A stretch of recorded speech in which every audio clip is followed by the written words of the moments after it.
आपके पैरों को पढ़कर बोल सकता हूं कि भाई अपनी लीडरशिप को पैदा करो, क्योंकि वो घर तुम्हारा जरूर है, उस घर पर मेरा भी हक है। जिस घर में हय्या अल सलाह हय्या अल फलाह की सदाएं दी जाती हैं, जिस घर में सजदे अल्लाह की बारगाह में किए जाते हैं, जिस घर में अल्लाह के कलाम की तिलावत होती, जिस घर में हिजाब पहना जाता, वो मेरा घर है, वो मेरा घर है, रहेगा मेरा घर हो। मेरे अजीज दोस्तों और बुजुर्गों, इसीलिए आपसे अपील कर रहा हूं कि मुत्तहिद हो जाइए। उत्तर प्रदेश के लोकल बॉडी के इलेक्शन हुए, मैं मीरठ की सरजमीन की आवाम को नागपुर की सरजमीन से सलाम करता हूं। मजलिस के मेयर के कैंडिडेट को 1,28,000 वोट मिले और हमारे 11 कॉरपोरेटर मीरठ में कामयाब हुए। 11 कॉरपोरेटर हमारे कामयाब हुए। संभल में मजलिस का चेयरमैन, कांट में मजलिस का चेयरमैन, 100 से ज्यादा कॉरपोरेटर उत्तर प्रदेश पर मजलिस के कामयाब हुए। क्यों हुए? क्योंकि उत्तर प्रदेश की चुनाव में मैं उत्तर प्रदेश के मुसलमानों से पुकार कर कह रहा था कि तुम बीजेपी को नहीं हरा पाओगे, तुम अखिलेश को वोट दे रहे हो, मत दो, मजलिस को दो, अपने 2-3 नेता को पैदा कर लो जो तुम्हारी आवाज को उत्तर प्रदेश की विधानसभा में, असेंबली में उठाएंगे। मगर सबने कहा ओवैसी साहब मजबूरी है। मैंने कहा इतनी मजबूरी तो नहीं है कि तुम अपनों को छोड़कर दूसरों को वोट दोगे, दो तुम्हारा इख्तियार है, मगर तुम्हारा नुकसान होगा, तुम नहीं रोक पाओगे। अब उत्तर प्रदेश की आवाम में एक तब्दीली आ रही है इंशाअल्लाह। उनको अब बात समझ में आ रही कि जो दीवाना पुकार कर कह रहा था, जिसकी गाड़ी पर 6-6 गोलियां बरसाई गई, उसके बाद भी हमारे दरमियान में खड़ा था। आज उत्तर प्रदेश की आवाम तब्दीली पैदा कर रही है। वो तब्दीली आपको पैदा करना है। मेरी गाड़ी पर 6 गोलियां चलाई गई, अल्हम्दुलिल्लाह अल्लाह ने नबी करीम सल्लल्लाहु अलैहि वसल्लम के सदक़े में मुझे बचा लिया। आपकी दुआएं थीं। मैंने मौत को करीब से देखा, मगर अल्हम्दुलिल्लाह अल्लाह ने मेरे दिल में खौफ को पैदा होने नहीं दिया। मैं दूसरे दिन से दोबारा उत्तर प्रदेश में गया और वोट के लिए अपील करता रहा, क्योंकि मुझे मालूम कि एक ना एक दिन मुझे जाना है। कम से कम जब जाऊंगा तो यह तो तिश्नगी नहीं रहेगी कि मैं इनसे डर कर गया या इनके सामने झुक कर गया या मैं आरएसएस के दफ्तर पर जाकर मिलकर आया। कम से कम इतनी तो ये तसल्ली रहेगी कि हां मेरे आमाल खराब जरूर है, मगर जब अल्लाह के सामने खड़े रहूंगा तो रब्बे करीम के सामने मुझे उसका फजल और करम ही जन्नत में जाएगा। मगर मेरे दिल में यह मलाल तो नहीं होगा कि मैंने जालिमों से समझौता कर लिया था, मैंने मजलूमों की आवाज नहीं उठाई थी।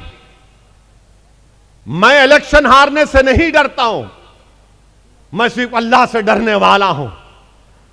डर नाम की चीज ओवैसी के करीब आ नहीं सकती इंशाअल्लाह ताला, मगर जिद्दोजहद करना, लड़ना, आपको मनाना, आपसे लड़ना, आपके नागपुर के घर पर जाकर आपका हाथ पकड़कर, आपके पेट में मुंडी डालकर, आपके पैरों को पढ़कर बोल सकता हूं कि भाई अपनी लीडरशिप को पैदा करो, क्योंकि वो घर तुम्हारा जरूर है, उस घर पर मेरा भी हक है। जिस घर में हय्या अल सलाह हय्या अल फलाह की सदाएं दी जाती हैं, जिस घर में सजदे अल्लाह की बारगाह में किए जाते हैं, जिस घर में अल्लाह के कलाम की तिलावत होती, जिस घर में हिजाब पहना जाता, वो मेरा घर है, वो मेरा घर है, रहेगा मेरा घर हो। मेरे अजीज दोस्तों और बुजुर्गों, इसीलिए आपसे अपील कर रहा हूं कि मुत्तहिद हो जाइए। पार्लियामेंट का चुनाव आएगा तो लाहे अमल दूसरा होगा, असेंबली का चुनाव आएगा तो लाहे अमल मजलिस का होगा, जब बल्दिया का इलेक्शन आएगा तो आप ही को कामयाब करना है सबको। और हमारे वजीर आजम आखिर में उनको भी बोल देंगे कुछ, नहीं तो ये कांग्रेस के पुजारी बोलेंगे नो हमारा बाजा बजाए, उनको नहीं बोले देखो नो। अब जैसा कि ये कि बाज कांग्रेस के चमचे बहुत हो गए, हमारे ससुरे बनने की कोशिश कर रहे, ओवैसी को समझता नहीं हमारी बात को। अरे क्या तू मेरा ससुरा है?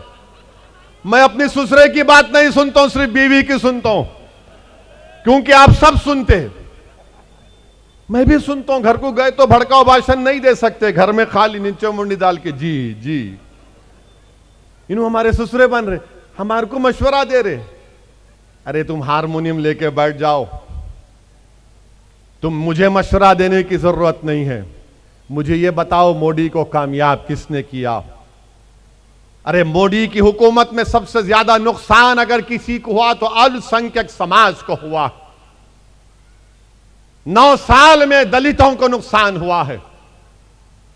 किसको लव जिहाद के नाम पर मारा और पीटा जाता है, किसको तब्दीली मजहब के नाम पर पीटा जाता है, किसको गोश्त के नाम पर मारा जाता है,